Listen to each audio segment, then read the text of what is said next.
if you have questions, at any point, raise your hand, and if it's something that I know we'll cover later, we'll go over it later, but remind me when I say that we'll do it later and I forget. So, basically rain barrel, this is like the simplest possible rain barrel setup. It's with a diverter off a cut-off downspout, and it feeds into something. And I can show you on this rain barrel, it proved to be too small for my property, but I just had the downspout going into there. So, the basics of a rain barrel are that it is collecting water and distributing water in different places. So with this one, when you build a rain barrel, you have to be sure to build it high enough so that you can use gravity to get it to go lower.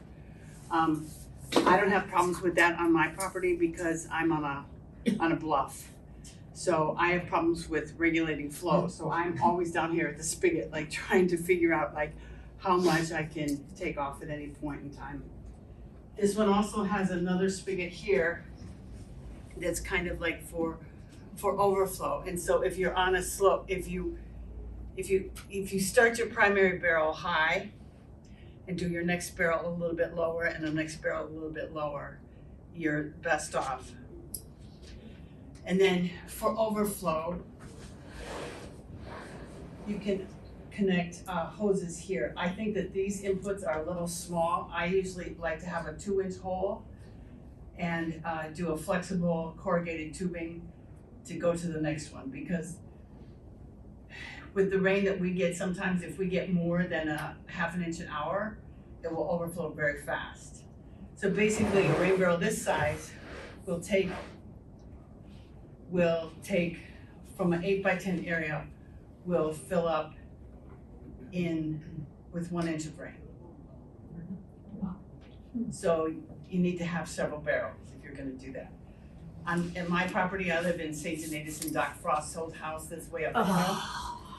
And you can buy it if you want. Oh, that's right. But I use 275 gallon barrels on each of I have downspouts, I don't have gutters. So with them, I make like a little plastic dam around the outside, and they have holes in the middle, like about a 6-inch hole in the middle that will collect the spray. And then at the bottom, they have a 2-inch like fire hose size outlet, and you can get adapters really easy to put that onto a regular hose. So then what I do, because I have such a big area, a lot of times I will run solid hose to a certain place that I want it to drain, and then I use a weeping hose from there. And I've done that on my barn too, because the barns are 40 by 120, 100 and 120. One is 100 feet and one is 120. So you can imagine how much water I get. I can fill up all 4 rain barrels at the same time, easily, getting 1,000 gallons to feed my greenhouse that I located lower. And so I have a lot of hoses that connect to weeping hoses, or sometimes I just bucket it. So the whole point is to use gravity to collect the water in a usable size, in a usable place, using gravity to get it to where you want it to go. Does that all make sense to everybody? Now you don't have to buy a fancy rain barrel. You can also get just a food grade barrel, cut a square hole in the top, and use the embroidery mesh that you get at a craft store. And I usually put a layer of regular screening on it too, to keep out mosquitoes. That's your biggest thing with rain barrels, is keeping out mosquitoes and gook. And then I use flashing tape around the outside of that and just lay it on with another piece of flashing tape on the top. And then I just put in the regular spigots and the regular outlets on that, all with these are on a 1-inch hole and these are on a 2-inch hole. Does that make sense for basic construction? So, and you don't have to use any particular item, any particular barrel, they all work. anything that you can collect water in. From some of my downspouts, I used a galvanized tub. And because when we get wind with rain there, with the downspouts that don't go, I've tried a million ways. I'm not an engineer. I've tried a million ways to turn those downspouts into those. They're like, I don't know how you say it. They're downspouts that end in the air. And I've tried a million times to get something to connect to them to go down to feed where I want it to feed. So I got these square galvanized containers and I put 4 outlets on them. So it was like 4 inch diameter going out, and I spread that over several areas.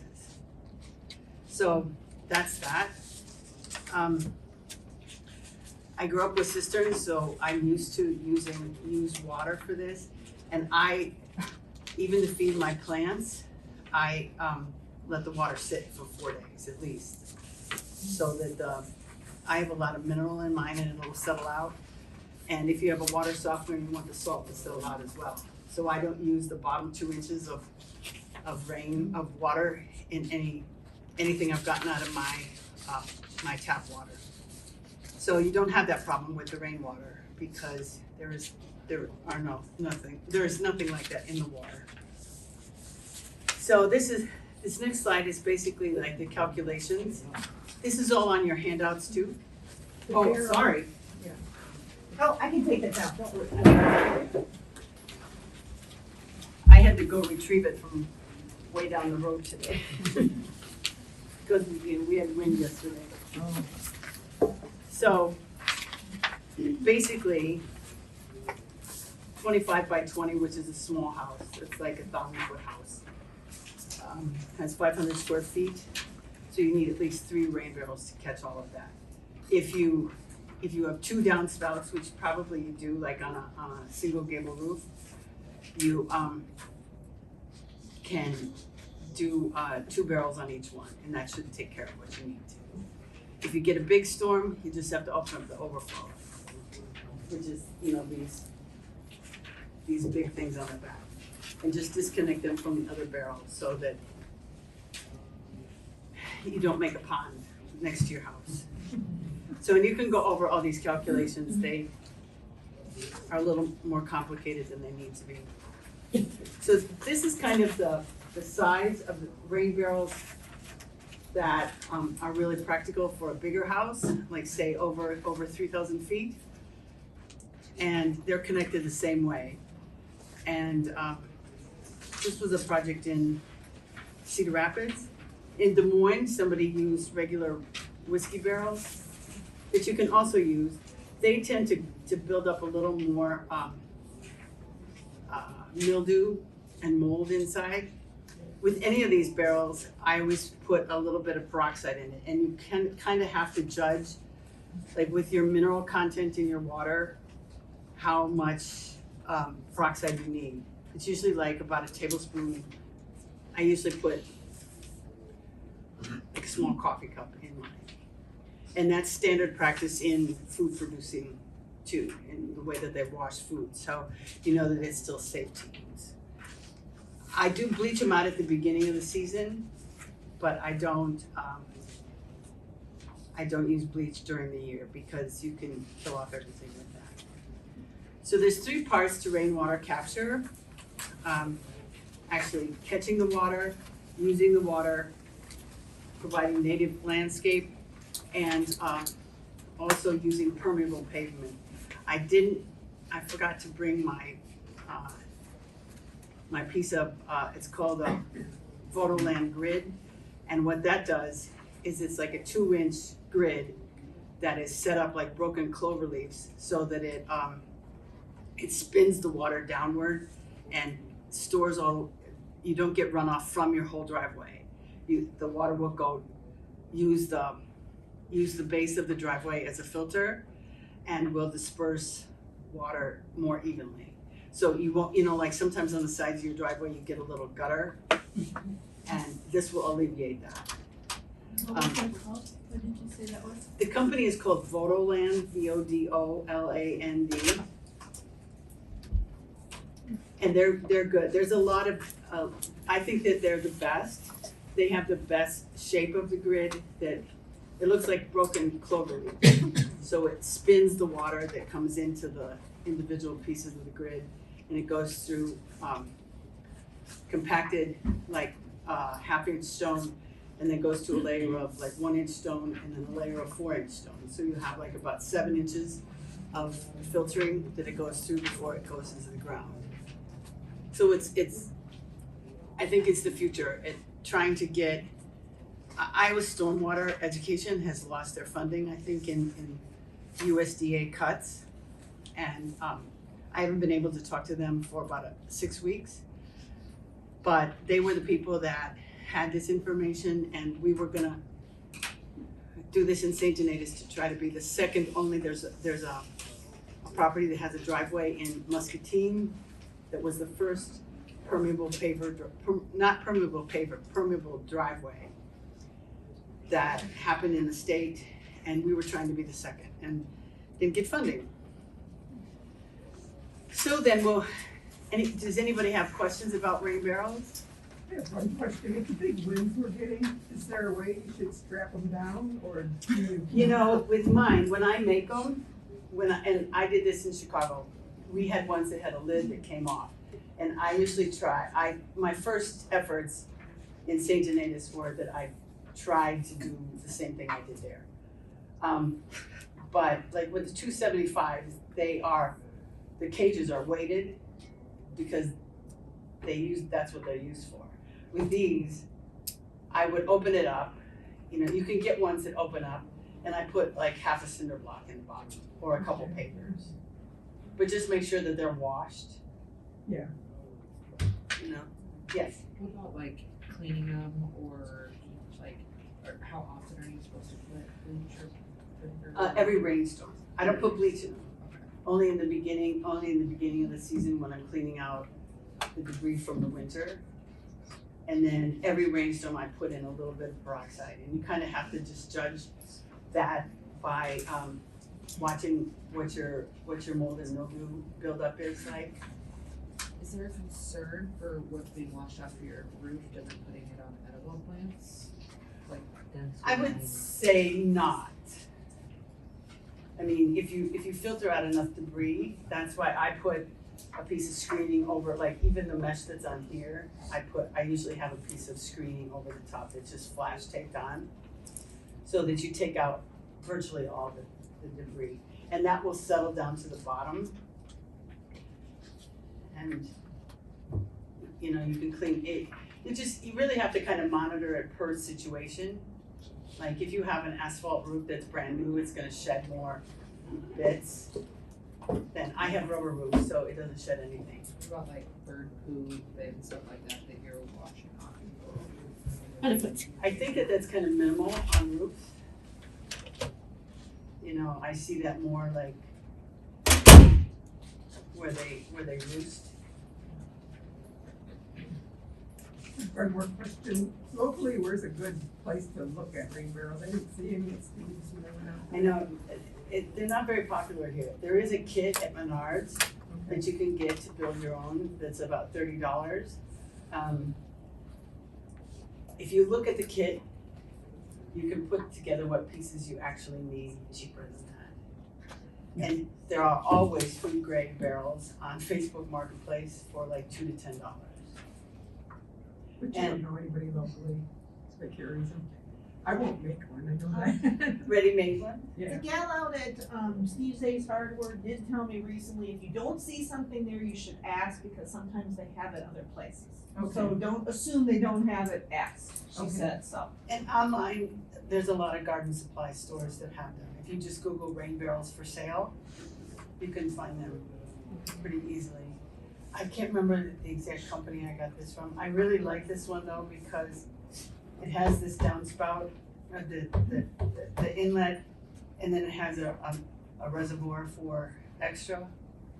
And you can kind of use that to monitor what's going on with your rain barrels to see how much debris is coming in, if you have any anything happening. Another purpose of the, getting back to your point, another purpose of the hydrogen peroxide is to kill bacteria. And so this then, if this will fill up, and it's designed so that the water comes down, and if it's overflowing, it will go out here. So just, I think the biggest single thing to do is to make sure that your base is strong, and like you said, with wind, make sure that your weight is good at the bottom. Do you have a diverter off your spout? Yeah, I've seen some will go into the water, or into the barrel, Yes. but I've seen they do. You can do that. I've had, in Chicago, they gave us a kit that would divert directly into the, like in the winter, it would go directly into the storm sewer so that you didn't freeze your barrels. And there are diverters that you can get that will go to the rain barrel or go into the storm sewer. My thoughts about using this in St. Donatus is we had most of the houses that are built after 1950 all feed into the sewer. They don't have a separate storm sewer line. So that's overflowing the lagoon. And so I've tried 100 times, not successfully yet, to get people to have rain gardens there. And because there's a large part of the town that's sloped, there are places to put in rain gardens. Sam's Club sometimes has rain barrels. Yeah, I mean, it's really not, maybe I should do a workshop on making your own too. But Next year, we'll sign you up. I'll say I have one from the Menards too, and I don't think that it has a runoff, but once it filled up, and I'm terrible, I just let it hang out on my deck. It has the diverter kit, and then it spills out the top, and the mesh that they give you doesn't fit with the diverter. And so then it's exposed, you collect a bunch of stuff. And it's even gone so far, like the side of my house, the concrete has been wet for so long because it's not. yeah, that's why I like to use flashing tape, because you can just, it seals tight, and you can pull it off and do it again. And I usually use 2 layers of mesh, a screening, and then like something for big debris on top. So then we get into rain gardens. Yes. Sorry, I believe it was last year or the year before, Swiss Valley has done a build your own rain barrel. Yeah. They did that in spring, so if you're interested, I think it costs maybe $15. They provided all the materials and the tools, and so you just went, you built it, and then you took it home. I should talk to them. Because the river action in Davenport, they were giving them away at one point, but I know that now. Yeah, in Chicago, they gave them away because we had problems with the deep tunnel project. It was a storm sewer removal project. And so they gave you 2 barrels for every downspout you had. So if you had 2 downspouts, like a single hip roof, you would get 4 barrels, and that could handle it. I ended up getting a 3rd barrel on my own because I had a Cape Cod that had a lower sloping roof, so it was a bigger area than they thought for most houses. But it did work, and I raised half a ton of food on my little 30 by 150 lot, right? Not kind of garage in a house, so you can do that. So that'll be my next one about compact gardening. So rain gardens are basically like a bowl in a low-lying place in your on your property where you have trouble with drainage. So usually if you dig out a hole and you line it with I like 4-inch stone at the bottom, just as an extra filter, and then fill it up with I usually use, because I've been so influenced by the whole permeable driveway system, it's like I usually do 4-inch stone and then 2-inch stone. And so I dig a little deeper, so you have more opportunity for filtration. They say that you can do one like 3 by 3 foot, that's really asking a lot of that area to handle that much, to handle like a 2-inch rainstorm. You know, if we had more moderate rains, it would be fine to do just a 3-foot. It's basically like a collection pit for water.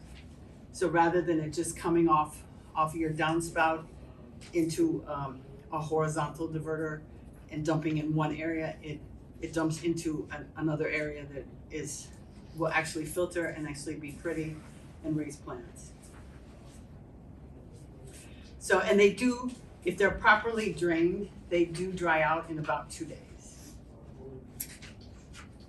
So this is a picture from the Iowa Stormwater installation guide that comes from the Iowa Stormwater website is still up. It doesn't seem like there's a lot going on, and I haven't been able to talk to anybody there for several weeks.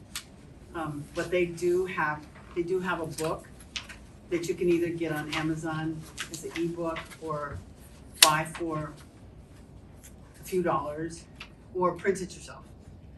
And that is basically like the outline for the 10-week class that I took to be a certified rain gardener.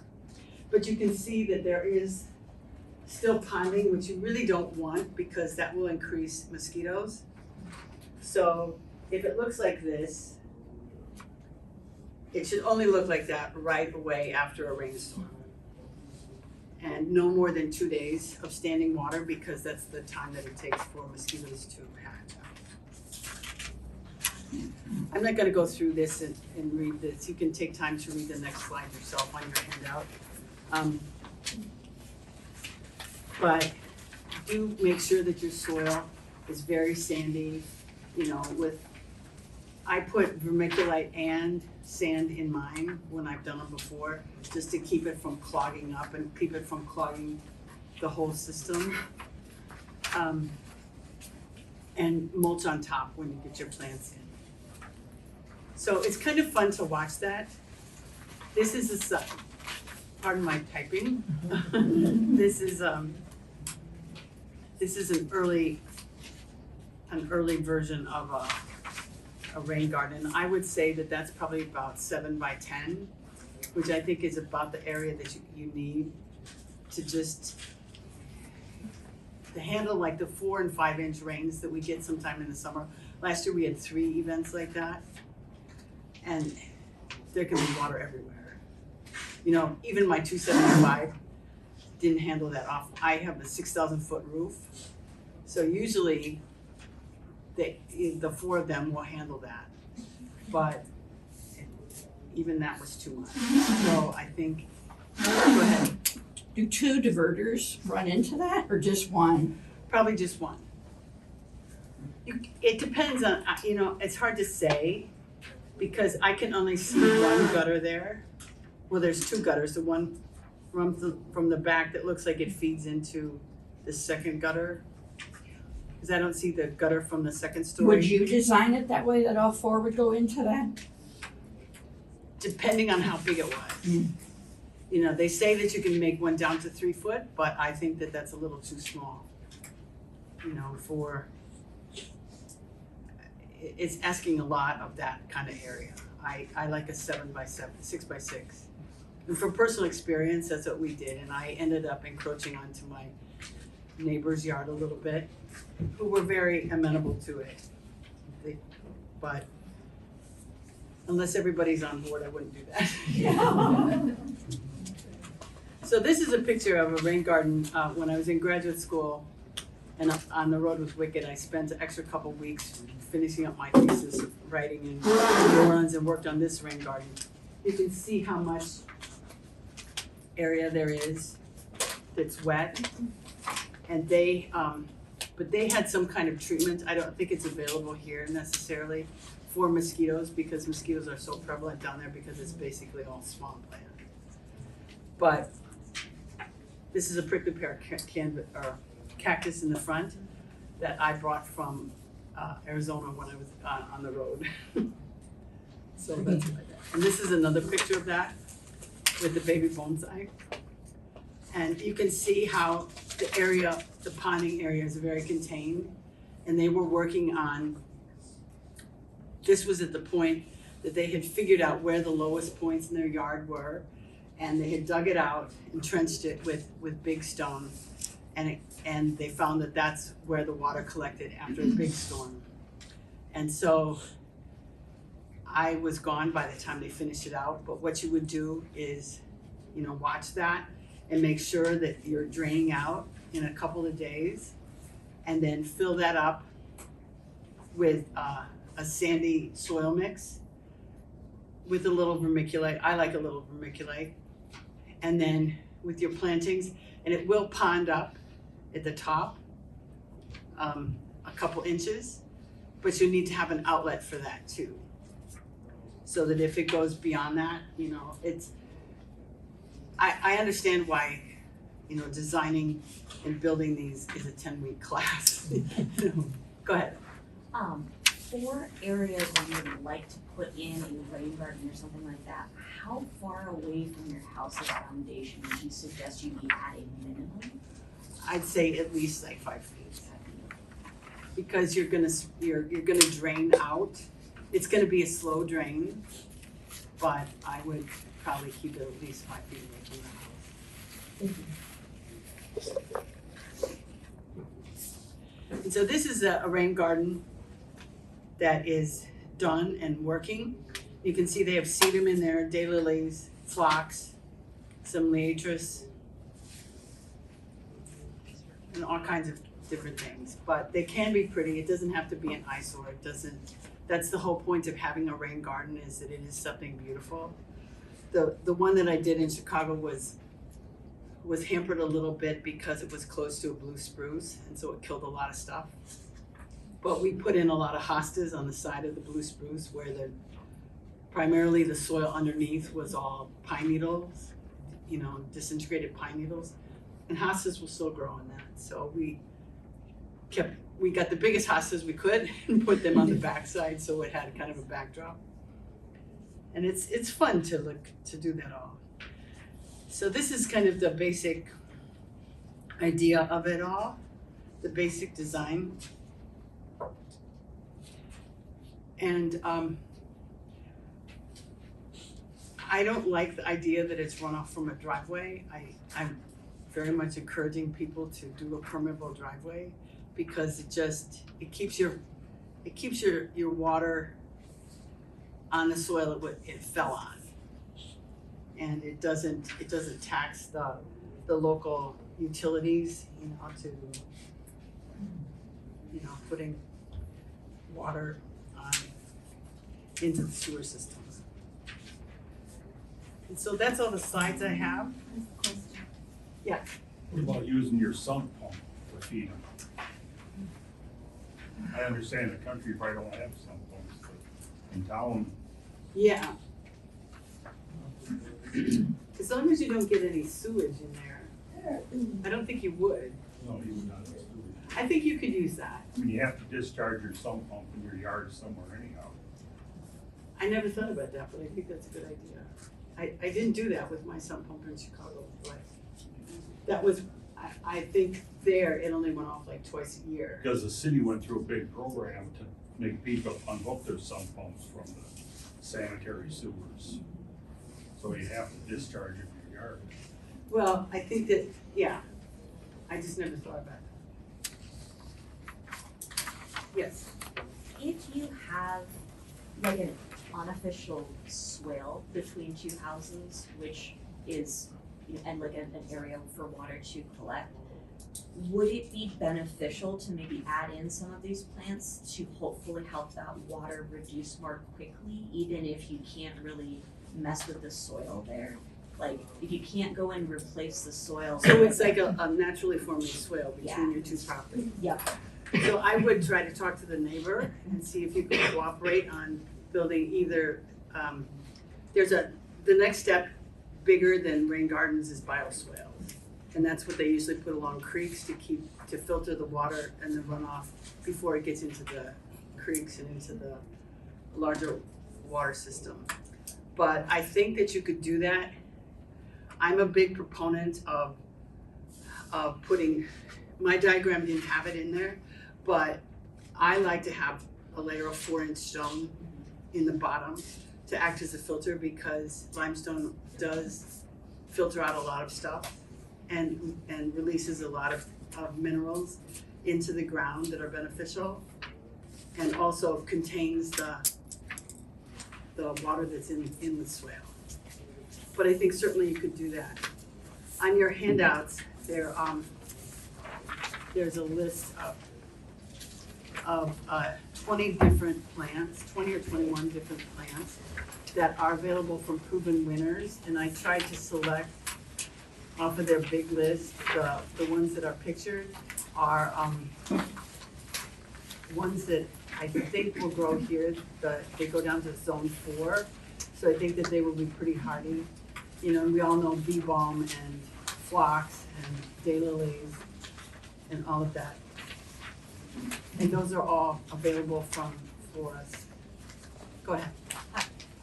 One question about another possible plant, if you have room for a tree, would a swamp birch be a possible good idea? Swamp birch aren't really hardy here. Oh. They're more like a southern tree, you know. There was, in the yard where I lived in New Orleans, there was a cypress. There were 2 or 3 cypress trees growing that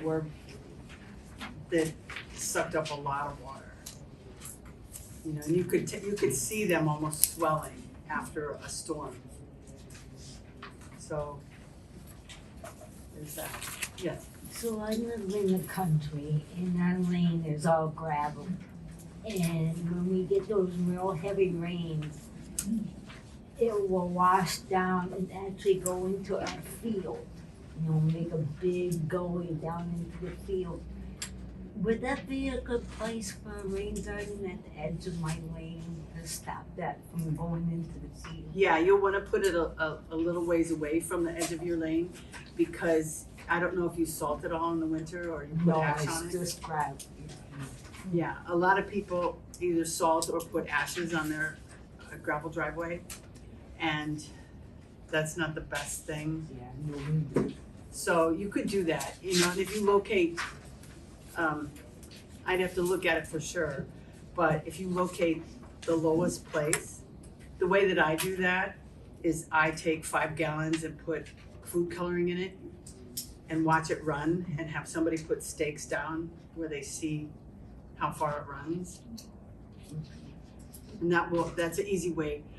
It's Mim's amateur engineering. But it does work. If it works. So where are we on time? We've got 15 minutes. 15 minutes, oh my gosh. So, Mim, I have the houses behind me are up a little bit, so I get a lot of runoff from in my back corner where the compost bins and where I usually chip wood Yeah. and all that kind of stuff. That collects water in the spring, Mm-hmm. and you sometimes can't get back in there for several days and stuff. So is that it's in the back corner, and the guy next to me, we have chain link fence between, it collects in his yard too. But would that be a place where I would wanna put the stone? I think any rain garden you want to put stone underneath. Okay. You know, I think you could dig that out and build a rain garden that would extend onto both properties. If And you it's did- under trees, so, I mean, it's, Well, mostly what you'd have to do is like hostas and phlox and okay. you know, like bee balm needs a lot more sun than that, but there's I think on the handout there's a big chart, Oh, okay, yeah. and you can look, it has like which plants are more shade tolerant. But I know that I've done that with hostas. I have a couple places on my property that it's so rocky there that I hesitate to put in more rock, but I will just plant up like 15 hostas. Cause we put a lot of the wood chips and stuff in there last year to try to, you know. Well, but the wood chips are gonna stay wet. Yeah. And so you don't really wanna do that so much. If anything, you wanna make a pit with sand and rocks in it so that it drains down and out. Because your wood chips are just holding it there like mulch, holds moisture on the surface. You know, you want that, you know, because we have like such sporadic rains anymore, that you do want that, but you don't want it to stay wet. Yes. I'm just wondering, I'm digressing, but you talked about the permeable driveway options. What materials are used to create the permeable driveway? It's all limestone. There's a layer of, like, generally it's about a 7-inch bed as opposed to a 10-inch bed from a regular driveway that's not permeable. It's usually like 3 to 4 inches of 4-inch stone. 3 inches of 2-inch stone, and then the top, and then that's all tamped down really level. Then you put this plastic grid work on it and fill it up with twice ground 1-inch stone. Okay, And so so- you have quite fine gravel eventually. Yes, and then it looks like a European garden path, but it's very stable because they have an edging material, and even if you just use the grid, it doesn't run off. So it holds your gravel in place. I mean, it's a little pricey, but it is well worth, you know, if you have a lot of trouble with gravel runoff, it's a great thing. How is it for the winter removing the snow? Photoland is in Baltimore, and they have a contract with British Petroleum BP in Canada, and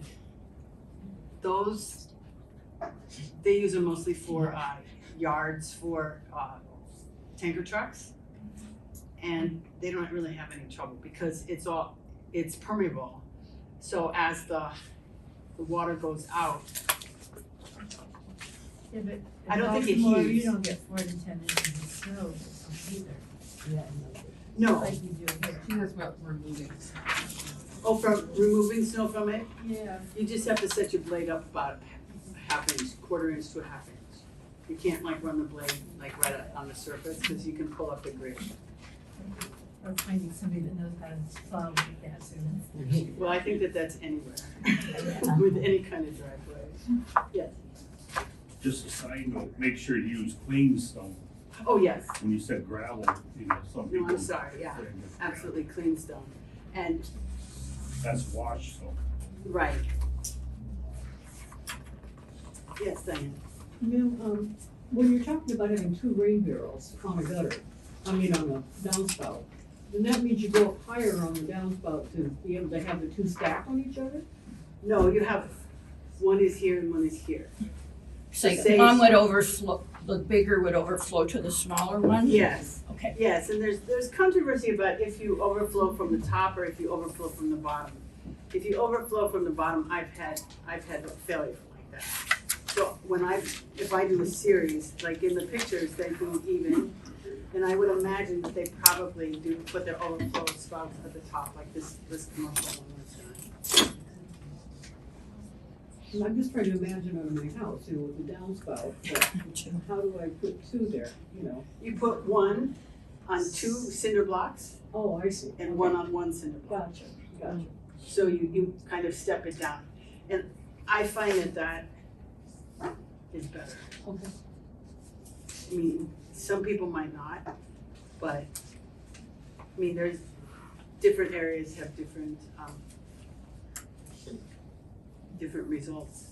And it really depends on the amount of rain. It's like, you know, those big gully washers that we got last year, the 4 and 5 inches, were kind of devastating, you know. So I put out underneath all of my downspouts, I put out a couple of barrels, 2 or 3 barrels, just to catch whatever open, you know, and then close them up later. Because I just thought, I can't have that too much.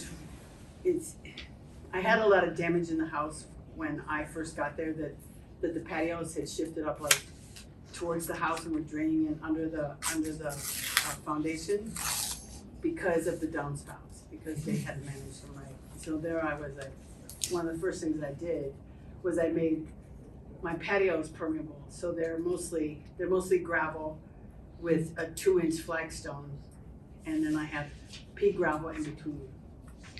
So they drain. There's one place that, because of the engineering of the roof, gets an awful lot of rain. And so there I have a series of things to catch water. Yeah. 10 minutes. Okay. Does 55 gallons go very far, water in a garden? Let's say you had a 10 by 20 garden. Okay. I have had a 48 by 18 greenhouse with minimal pathways, and it takes me 500 gallons to really soak that. So 10 by 20 would be 200 feet. 48 by 18 would be 1,000 feet, so I'm doing 500. You could get by with 100 gallons. Anything would help. Yeah, well, and then, just not to have to sprinkle it. I mean, I'm a big proponent of weeping hoses, and you can just leave them sit in the dirt and then run a hose to them if your barrel is high enough, that gravity will feed that. If I have a new building that's 30 by 70, and I have 5 rows of flowers, and I put a rain barrel off of our machine shed, how big of one should I have, and how much pressure, like, would there be enough pressure to get the water all the way through the dirt? You probably have to put it up about 2.5 feet. 2.5 Yeah, and you can build a platform out of pressure treated 4x4. Because it's gonna weigh a lot full. Yeah. So you don't wanna do anything skimpy on your bracing.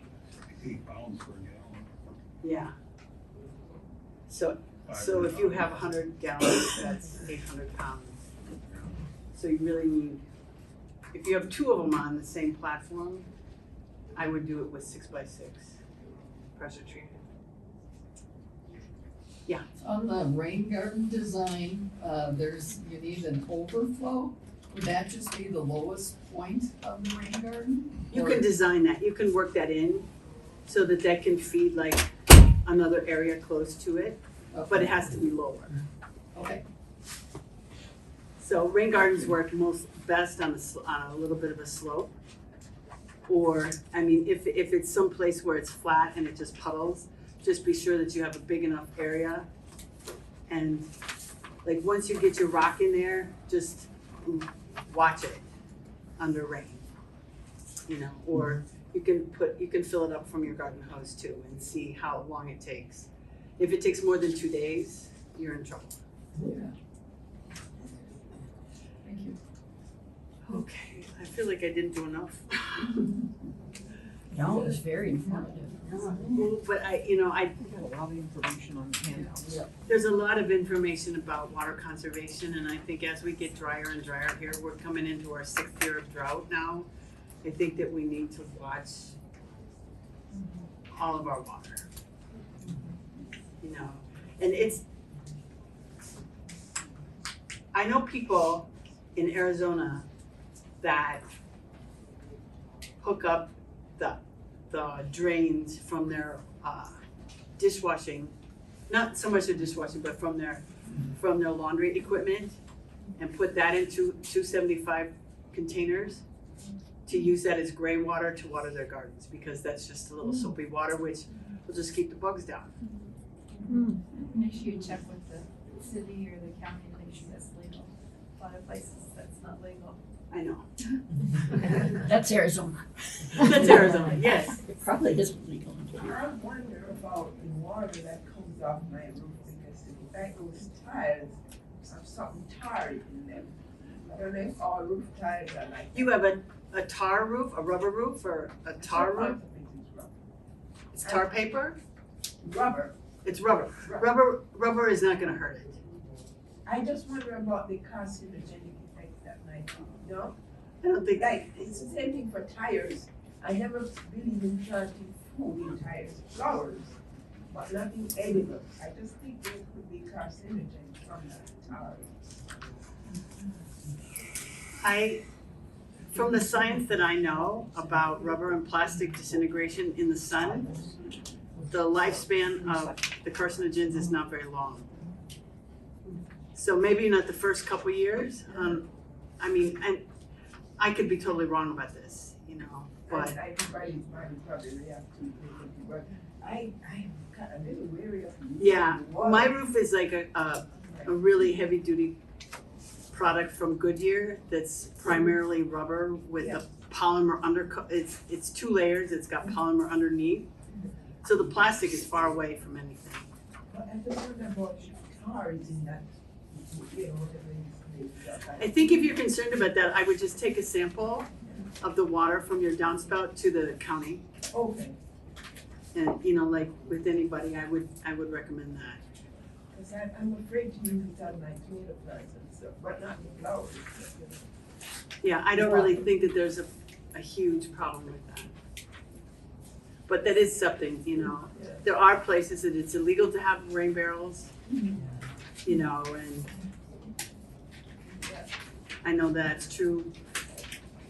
I've always used the Chicago example that the Metropolitan Water District gave away millions of them. Dubuque used to. Yeah. I think it's a really good idea. Technical question, because I have a rain barrel which I've not set up because, you know, the top of it is here and the rain gutter goes here. What do I use to, do I just cut through the downspout? Yeah. Yeah, and get a diverter. And then I usually, in that situation, I would use like corrugated drain pipe, Okay. you know, and Yeah, fasten that on with a clamp and then direct it into here. okay. So you can do it all with diverters, with metal diverters if you want to. I don't think that's necessarily necessary. I think we have time for one more question, if anyone has one. Okay. Well, ma'am, thank you for joining us today.